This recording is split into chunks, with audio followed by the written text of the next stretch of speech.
Price Lord sister. இந்த நாளில் ஏதோ கவலை பட்டுகிட்டே இருக்கீங்களா? நாளை குச்ச கவலை, எதிர்காலத்தை குச்ச கவலை, பிள்ளைகள் குச்ச கவலை, பல கவலையோடு இருக்கீங்களா?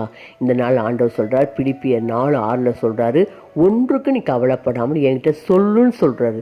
ஆண்டவருக்கு தெரியாதா நம்ம கவலையெல்லாம்? சொன்னால் தான் தெரியுமா? ஆமாம், ஆண்டவர் சொல்கிறார் சொல்லுன்னு சொல்கிறாரு. வாங்கினால என்ன கவலை என்கிட்ட சொல்லுன்றாரு. இந்த நாள் நீங்கள் சொல்லுங்கள். பிலிப்பியர் 4:6 படி ஒன்றுக்கு நீ கவலைப்படாமல் சோத்திரத்தோடு கூடிய ஜபத்தில் தெரியப்படுத்துங்களாம். ஏன் ஆண்டவர் தெரியப்படுத்துன்னு தெரியுங்களா? அப்பொழுது நமக்கு என்ன ஆகுங்களாம்? புத்தி கெட்டாத தேவ சமாதானம் சிந்தனை எதை காத்து கொள்ளுங்களாம். அப்படி கர்த்தர்கிட்ட சொன்னாதான், கடவுள்கிட்ட சொன்னாதான் நமக்கு சமாதானம் உண்டாகும், சிந்தனை இதயத்தில். இதே போய் இந்த கவலையை மற்றவர்கிட்ட சொல்லும் பொழுது அவங்களால என்ன செய்ய முடியும்? அந்த கவலைக்கு அவங்க கவலை பெருசாக இருக்கும், கேட்பாங்க, அவ்வளோதான். அதான் போய் என்ன பண்ணுவாங்க? மற்றவங்க போய் சொல்லுவாங்க. அதனால் அவங்களால அந்த கவலையை மாற்ற முடிய போதா? மாற்றவே முடியாது. இந்த நாளை இந்த கற்றுக்கங்க. யார்கிட்டையும் போய் கவலையை சொல்லாதீங்க, கர்த்தர்கிட்ட சொல்லுங்க.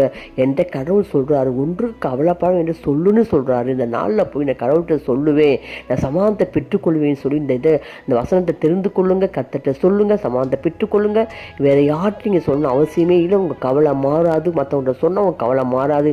நீ கடவுள்கிட்ட சொன்னால் மாத்திரம்தான் உங்கள் கவலை மாறும், உங்கள் சமாதானம் உண்டாகும். கர்த்தர் இந்த வசனத்தை புரிஞ்சுக்கங்க, வசனத்தை நடந்துக்கங்க. Praise the Lord. God bless you.